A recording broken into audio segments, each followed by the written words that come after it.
even recording it. Parang aside from yung na-shock ka, biglang automatic cellphone agad, nire-record mo agad, gusto mo talagang matandaan at ma-immortalize yung moment. So, how was it like for you? Well, para sa akin lang naman yung video na yun. Para, ewan ko, maybe on a rainy day, I'll watch that video.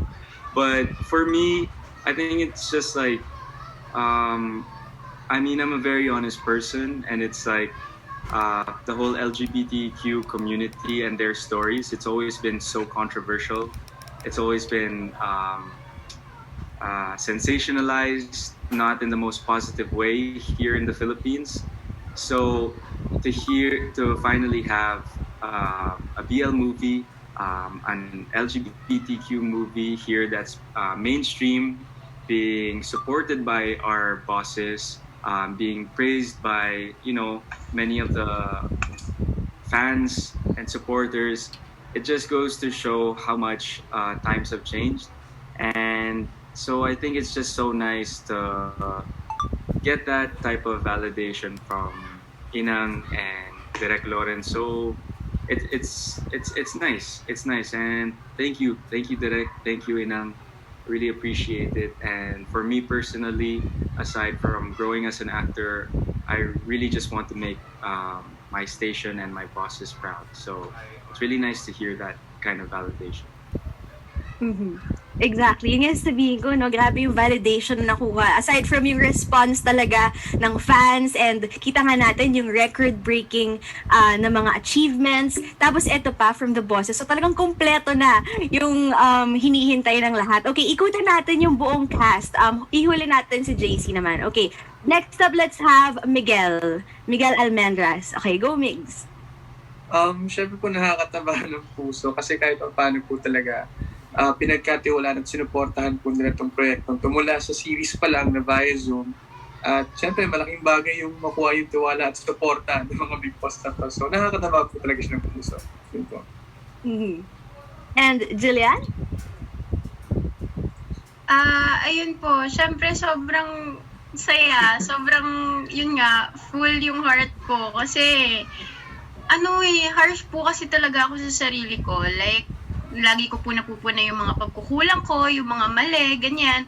Pero dahil nga po sa sinabi ni Direk Loren, tapos ni Inang, tapos ng mga supporters, nakakatuwa, sobra. Parang feel ko, may purpose pala talaga pa ako. Yung mga ganon. So, tama yung sinabi ni Tony na nakaka-validate yun. Sobrang saya. Para kung estudyanteng naging valedictorian, tapos sobrang proud ng magulang ko. Mga ganon. Yes! So, ang ganda ng pagkaka-analyze mo dyan. How about you, Jay?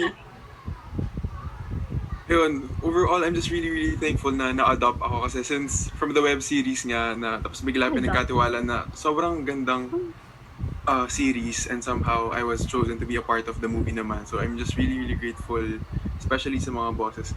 Super thankful. Going to another adopted child, Marcos. Adopted, yeah. It's been a crazy week, no? Ever since the release, sobrang nakakatawa makita lahat ng mga supporters all over social media. I've had a crazy week with the whole traveling thing. Nandito na ako sa Pilipinas.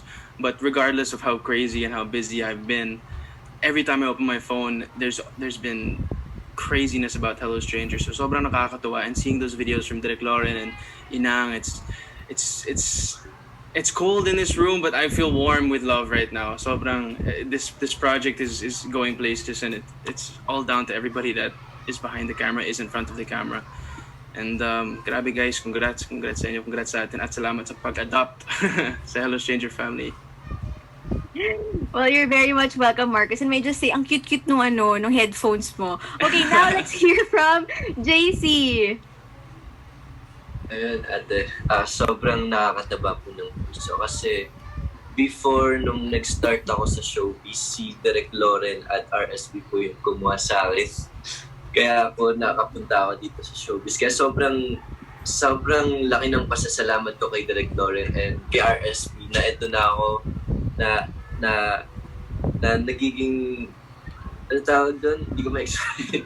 Sobrang ito kasi yung gusto ko, ate. Gusto kong umarte. Ito ito yung passion ko. Kaya mas lalo kong pinagbubutihan nung binigay nila sa akin itong show na to. And yun, nagpapasalamat din ako kay Inang. Before ko makita si Inang sa premiere night, sobrang kinakabahan po ako na hindi ako makalapit sa kanya. Kasi sobrang fan din niya po ako. Then, nung kinausap niya po ako, sabi niya sa akin, JC, I'm a fan. Sabi, talaga ba? Fan siya ng Save Me. Kaya sabi ko, wala na akong masabi nung nag-meet kami. Kaya Inang, maraming salamat po. Lahat po ng advice niyo at sinabi niyo sa akin, babaunin ko po yun at gagawin ko pa pong mas maigi yung trabaho ko para po sa inyo to at sa mga boss. Maraming salamat po sa inyo.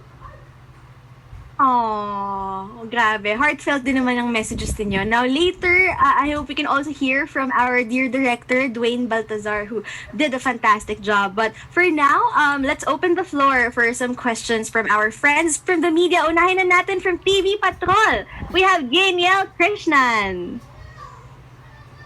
Hi. All right. Hi. Hello. Hi, Danielle. Hi. All right. Diretso na ako sa mga questions ko because tinatry namin ihabol pa sa TV Patrol tonight. All right. I just want to ask, of course, first of all, congratulations, of course, to the cast of the movie. Talaga namang trending at inabangan. But of course, I want to ask Tony and JC, just tell us ano masasabi niyo sa success ng movie.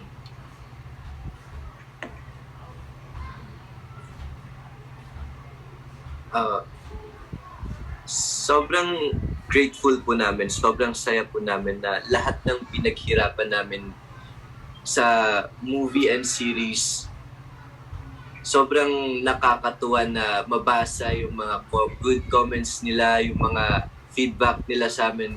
Parang yung lahat ng pagod, lahat ng pinagdaanan namin sa movie and series, parang nakakawala siya ng yung stress. Parang ang sarap basahin. Sobrang nakakataba po ng puso lahat ng nag-feedback sa amin. Salamat po. At saka sa mga nanood, salamat po sa inyo. Tony. Yeah, hey Daniel, nice to see you again. Sorry, what was your question again? Ano lang masasabi niyo sa success, of course, of the movie and the series? Right. I honestly, I just hope it made a lot of people happy. I think that's really what all of us wanted, was to, like Inang said, be good storytellers. And I really just hope that, there's a lot of people out there who resonated with the characters, were able to relate. And I hope that a few people were inspired. But most of all, I hope that it just brought a lot of happiness to people out there. All right, Tony. Also, I have 3 more questions, pero mabilis lang naman. How does it feel na tinanggap ng Pinoy fans or Pinoys ang BL series and dito sa bansa? And knowing na kayo talaga yung parang pinaka-unang mga characters na gumanap sa isang BL series or BL movie. How does it feel na tinanggap ka ng mga Pinoy? Does it matter si JC muna or si Tony?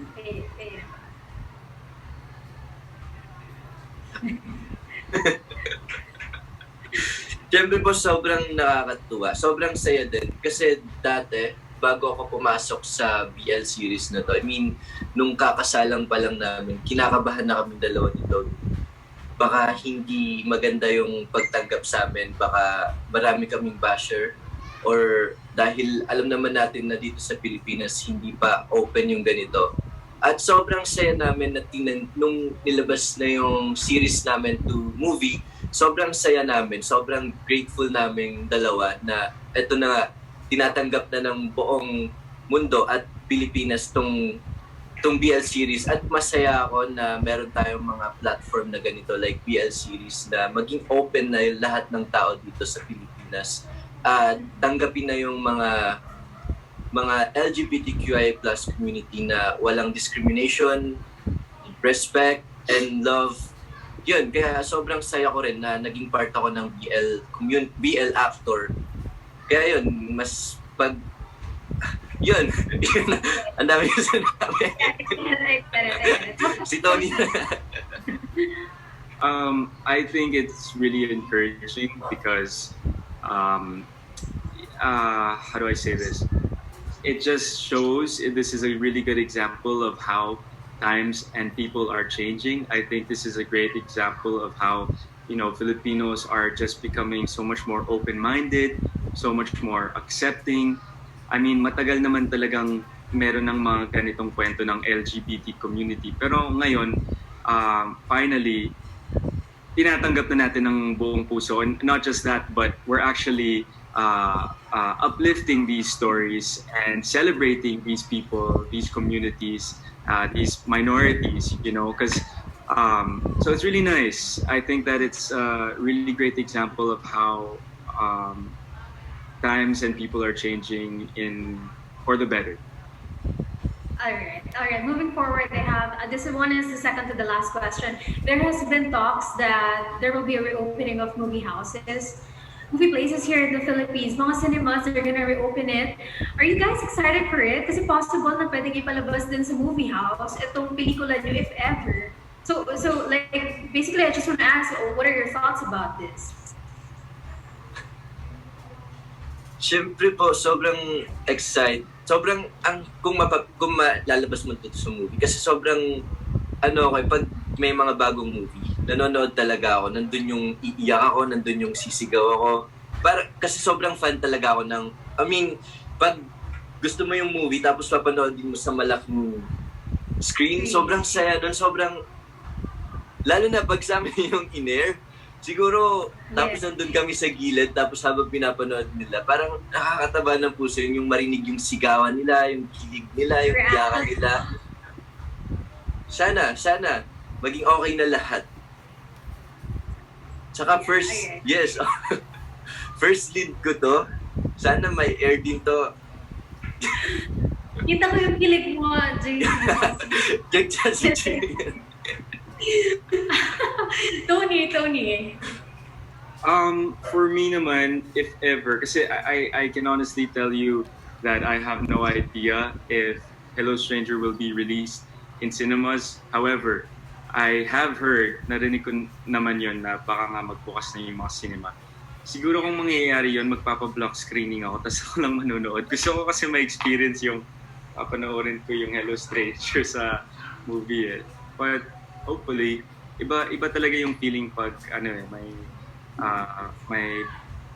mapapanood mo yung movie sa theater mismo. Oo.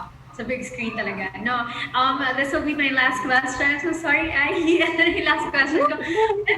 Aabangan sa inyong dalawa, of course, si JC, Tony. Ano yung mga abangan ng fans sa inyo? Because we all know, parang at the man talaga, parang sobrang dami yung fans at lagi kayong trending. So, meron pa mga abangan ng fans sa inyong dalawa?